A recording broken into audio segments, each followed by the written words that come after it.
यादव परिवार की छोटी बहू जब 2022 में भारतीय जनता पार्टी का दामन थामती है तो वाकई में समाजवादी पार्टी को बड़ा झटका लगता है। जी हां, सपा संस्थापक और सूबे के पूर्व मुख्यमंत्री मुलायम सिंह यादव की छोटी बहू अपर्णा यादव भारतीय जनता पार्टी में जब शामिल होती हैं तो उम्मीद उन्हें रहती है कि समाजवादी पार्टी से जो मौका उन्हें नहीं मिला वो भारतीय जनता पार्टी से मिलेगा, लेकिन बीजेपी में आकर भी उन्हें यहां एक भी मौका नहीं मिल पाता। जबकि यहां अगर देखा जाए अपर्णा यादव के बीते 2.5 साल तो उत्तर प्रदेश में एक के बाद एक कई मौके आए जहां बीजेपी से उन्हें बड़े चुनावी अवसर मिल सकते थे, लेकिन भारतीय जनता पार्टी ने उन्हें तवज्जो नहीं दी। लेकिन अब जिस प्रकार से आम चुनाव बीत चुके हैं, उत्तर प्रदेश में बीजेपी को बेहद ही बड़ा झटका लगा है और समाजवादी पार्टी 37 सीटें जीत करके यूपी से सबसे ज्यादा सांसद बनाने वाली पार्टी भी अब बन गई है। या मौजूदा लोकसभा के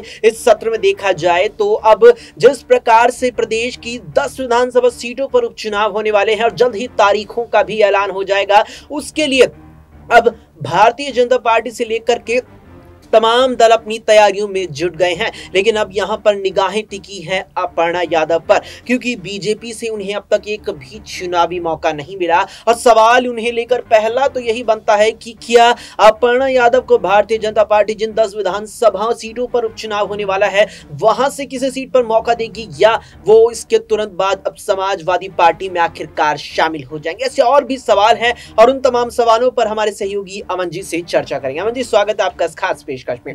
अमन जी, अपर्णा यादव को लेकर अब ये सवाल और भी ज्यादा गहराता जा रहा है, क्या वो सपा में अब वापसी करने वाली है? अगर बीते 2.5 साल उनके देखे जाए भारतीय जनता पार्टी में तो क्या लगता है वाकई में सपा में वापसी कर सकती हैं? देखिए, बिल्कुल अपर्णा यादव के बारे में बारंबार हम चर्चा भी करते हैं, बारंबार बात भी करते हैं। दरअसल जिस तरह से बीजेपी के अंदर रहकर भी जिस तरह लगता है कि बीजेपी से वो दूर दिखाई पड़ती है, क्योंकि किसी भी पार्टी के इवेंट में, किसी भी पार्टी की जिम्मेदारी में, किसी भी पार्टी के बड़े कार्यक्रम में वो बहुत तवज्जो की हकदार नहीं बन पाती हैं। और यही वजह है कि क्या अपर्णा यादव को बीजेपी खुद भी आगे नहीं बढ़ाना चाहती है, इसको लेकर बारंबार जो है चर्चाएं होती हुई नजर आती है। वैसे में अगर सपा का रुख देखें तो जाहिर बात है कि सपा इस समय पूरे कॉन्फिडेंस में नजर आ रही है। उत्तर प्रदेश में 37 सीटें जीतने के बाद जो पूरी तरह से कहा जाए कि समाजवादी पार्टी के मुखिया अखिलेश यादव वो अपने आप में पूरी तरह से आत्मविश्वास से भरे हुए हैं। तो ये मानकर चला जा रहा है कि अगर बीजेपी के अंदर अपर्णा यादव को बहुत तवज्जो नहीं मिल रही है, बहुत ज़्यादा अधिकार नहीं मिल रहे हैं, बहुत ज़्यादा सम्मान नहीं मिल रहा है, तो उनकी फिर सपा में वापसी होती हुई नजर आ सकती है। सपा की वापसी का जो ब्रिज अगर कोई बन सकता है वापसी के लिए तो शिवपाल यादव का नाम सबसे उभर कर सामने आता है, क्योंकि शिवपाल यादव को अपने पिता तुल्य मानती है अपर्णा यादव। ये बात किसी छुपी हुई नहीं, क्योंकि जब 2017-18 में जब अपनी पार्टी बना रहे थे शिवपाल यादव, उस समय भी ये बात कही जा रही थी कि अपर्णा यादव उनके साथ में आएंगी। तो अपने आप में ये पता चलता है कि अपर्णा हमेशा से शिवपाल यादव के साथ में खड़ी रही है। शिवपाल यादव ने भी हमेशा एक बेटी की तरह उनको संभाला है, उनको एक तरीके से प्यार सम्मान दिया है। लेकिन क्या अब शिवपाल यादव जो ऐसा लग रहा है कि आने वाले दिनों में उत्तर प्रदेश में एक बड़ी जिम्मेदारी निभाते हुए नजर आ सकते हैं, नेता प्रतिपक्ष भी बन सकते हैं, क्योंकि यहाँ से अखिलेश यादव अब संसद में पहुंच चुके हैं। तो ये कई तरह की चीजें जहाँ पर नजर आती हैं कि शिवपाल यादव का कद जिस तरह से आगे बढ़ेगा उसके बाद यहाँ से हो सकता है कि अपर्णा यादव की जो वापसी है वो सपा में होती हुई नजर आ सकती है। क्योंकि अगर सपा में वो आती है तो जाहिर बात है कि चलिए अभी तो हम अगर देखें कि चलिए अभी उपचुनाव है, लेकिन इसके बाद जिस तरह से विधानसभा चुनाव होंगे 2026-27 में, उसके लिए अभी से तैयार होकर अपनी कह सकते हैं सपा को मजबूत करती हुई नजर आ सकती है अपर्णा यादव। और देखिए, अगर परिवार एक साथ जुड़ेगा, परिवार एक साथ रहेगा तो यहाँ से यादव परिवार को एक नई ऊंचाइयां उत्तर प्रदेश में मिलती हुई नजर आएंगी। क्योंकि जो रिजल्ट निकल कर सामने आया है वो ये बताता है कि अगर आधी सीटों पर, यानी कि अगर इंडिया गठबंधन और अगर हम कह सकते हैं कि सपा को जोड़ लें, पूरी दोनों को सीटें जोड़ लें, तो यहाँ पर 43-44 के आसपास का आंकड़ा आता है। यानी कि आधे से भी अधिक सीटें एक तरीके से इंडिया गठबंधन के पास लोकसभा की हैं। अगर विधानसभा चुनाव होते हैं और अगर हम बहुमत का आंकड़ा 202 या 203 मानकर चलते हैं तो ये मानकर चलिए कि यहाँ से इस आंकड़े के ऊपर अगर जाए अक्षय तो ये तकरीबन 215 या 20 के आसपास का बनता है। तो पूर्ण बहुमत के साथ में इंडिया गठबंधन एक तरीके से सत्ता में आ सकता है। इसीलिए कहा जा रहा है कि अपर्णा यादव की वापसी सपा में हो सकती है। अपर्णा यादव की बिल्कुल यहाँ समाजवादी पार्टी में वापसी हो सकती है, लेकिन अगर सवाल अपर्णा को लेकर अब ये उठ रहा है कि क्या वो भारतीय जनता पार्टी छोड़कर के समाजवादी पार्टी में वापसी कर सकती हैं, तो सवाल उन्हें लेकर कहीं ना कहीं ये भी है कि आखिर बीजेपी ने उन्हें मौका क्यों नहीं दिया। अमन जी, बीजेपी की बात आती है तो हमें भजनलाल शर्मा जैसे नेता देखने को मिलते हैं, मनोहर लाल खट्टर जैसे बड़े नेता जो पहली मर्तबा विधानसभा जीतकर विधायक बनते हैं और उसी कार्यकाल में उन्हें मुख्यमंत्री की कुर्सी सौंप दी जाती है। ऐसा उदाहरण हमारे पास मनोहर लाल खट्टर का भी है, तो राजस्थान से हाल में भजनलाल शर्मा का भी देखने को मिला। लेकिन अपर्णा यादव के लिहाज से देखा जाए तो 2.5 साल हो चुके हैं और जो आम चुनाव बीते हैं, इन आम चुनावों तक अपर्णा को 2 साल से ऊपर भाजपा में हो चुके थे। क्या कारण हो सकता है कि बीजेपी ने उन्हें एक भी चुनावी मौका नहीं दिया? देखिए, यही अहम बात हो जाती है कि जब अपर्णा यादव बीजेपी में शामिल हुई थी तब हर तरफ चर्चा इस बात को लेकर थी कि अपर्णा के सारे बीजेपी कहीं ना कहीं उत्तर प्रदेश में सपा को घेरने का काम कर सकती है, यादव परिवार को घेरने का काम कर सकती है। और हर कोई जो राजनीति का जानकार था वो ये भी कहता हुआ नजर आ रहा था कि अपर्णा यादव को कोई बड़ा मौका बीजेपी के अंदर मिलता हुआ नजर आएगा। लेकिन जरा आप गौर करें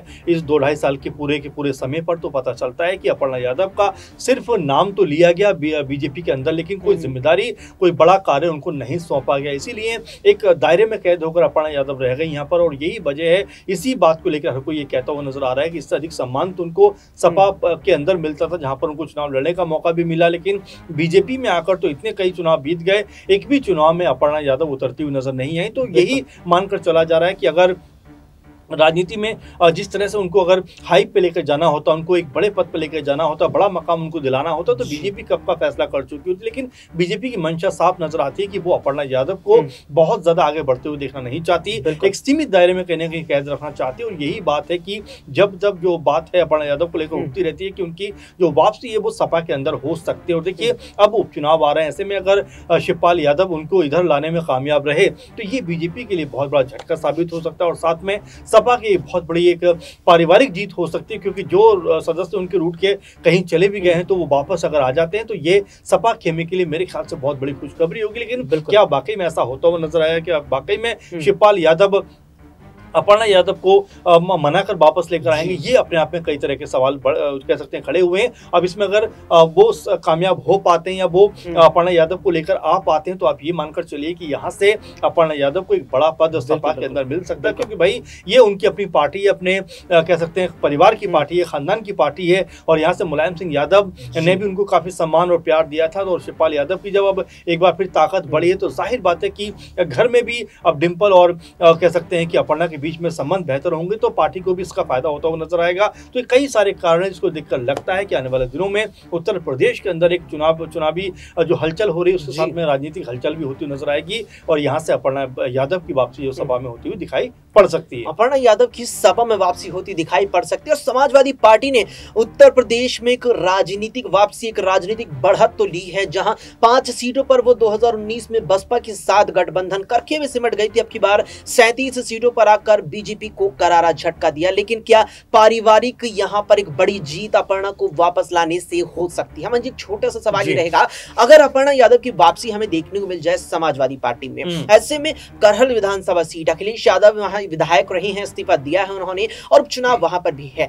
अगर वापसी अपर्णा की होती है सपा में, क्या करहल से यहां अपर्णा को उम्मीदवार अखिलेश बना सकते हैं? देखिए, जाहिर बात है क्योंकि इस समय सपा की जो स्थिति है मजबूत दिखाई देती है। सिर्फ करहल नहीं, किसी भी सीट से अगर वो अपर्णा को लड़ाएंगे तो जाहिर बात है कि सपा का पूरा कुनबा उनको जिताने मिलेगा, साथ में इंडिया गठबंधन का सपोर्ट भी अपर्णा यादव को मिलेगा। तो सिर्फ करहल नहीं, करहल के अलावा भी अगर कहीं से उतारते हैं तो जाहिर बात है कि अपर्णा यादव की जो जीतने की संभावना है वो बहुत ज्यादा बढ़ती हुई नजर आएंगी। लेकिन हाँ, करहल की सीट चूंकि पारिवारिक सीट मानी जाती है एक तरीके से कहा जाए यादव परिवार की, तो हो सकता है कि अपर्णा यादव की अगर वापसी होती है तो करहल सीट के ऊपर वो चुनाव लड़ती हुई नजर आ जाए। लेकिन महत्वपूर्ण बात यह है कि बीजेपी में जो मकाम उनको नहीं मिला, अगर वो सपा में वापसी करती है तो अब यहाँ से उनको बड़ा मकाम मिलता हुआ जरूर नजर आएगा। बिल्कुल, यहाँ पर बड़ा मुकाम सपा में आकर के मिल सकता है। जो भारतीय जनता पार्टी में जाते वक्त जिसका सपना उन्होंने देखा था वो तो साकार होता अब नजर नहीं आ रहा है। लेकिन क्या अपर्णा यादव के सपनों को उड़ान अखिलेश यादव दे पाएंगे? क्या उन सपनों को पूरा करने के लिए अपर्णा यादव अपनी घर की पार्टी, अपनी समाजवादी पार्टी में क्या वो वापसी करेंगे? इस पर आपका क्या मानना है? क्या आपकी इस पर राय है? कमेंट बॉक्स में हमें कमेंट करके जरूर बताएं। फिलहाल के लिए इतना ही। देश दुनिया की तमाम खबरों के लिए देखते रहें SPN9।